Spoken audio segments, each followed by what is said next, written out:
Hello everyone and welcome back to another video. Previously we learned about the general white balance settings, so if you missed that one, please click the card up here.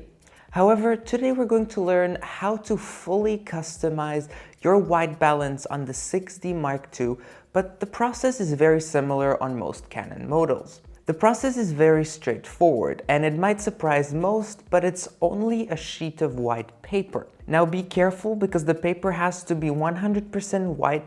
It can't have lines or any different colors on it. If that happens, then your white balance will not be accurate. Further, for the best possible results, it is best to be in the neutral picture style. More about styles in an upcoming video. When you turn your camera on, this menu will show up. This is in manual mode, of course, or it'll be auto or any other mode you will be in. This menu will open up and the only thing you'll have to do is click menu, and then of course the first menu will open up or the one you had previously opened. So you click on the second menu under the camera tab and you can see that under white balance, just under there is a setting called custom white balance. So the only thing you have to do here is click on that.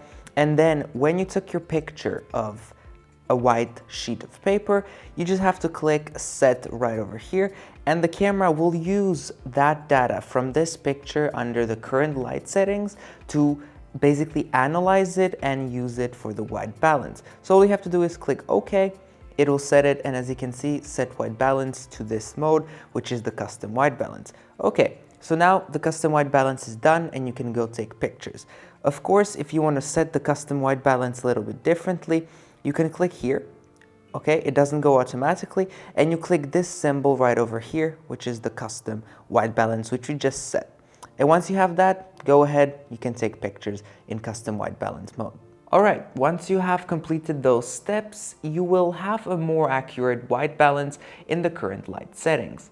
Keep in mind, if the light changes, you will have to redo these steps to get a custom white balance. Further, you are able to only have one custom white balance setting, so each time you change lighting, you have to redo these steps. Alright, this might sound very annoying to do at this point, so why not just use the auto mode or one of the presets?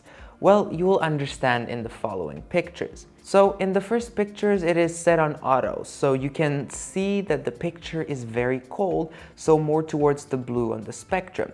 It is really missing the colors it should have and doesn't really reflect what the reality is. On the other hand, the second picture has the custom white balance, and as you can see, it looks much better. The colors are more equal and definitely more to my liking. You can especially see it on the iPhone 8 box, which is a little pink by default and not white. Alright, look at both of them now and don't tell me there isn't a visible difference. What do you think? Which one do you like better? Let me know in the comments down below. Well, this was very easy, wasn't it? If you learned something new today, then please leave a like, subscribe, and hit the bell to stay notified when I release my next video. Also, if you missed my previous video, then please click the card shown up here. Okay, take care and I'll see you in my next video.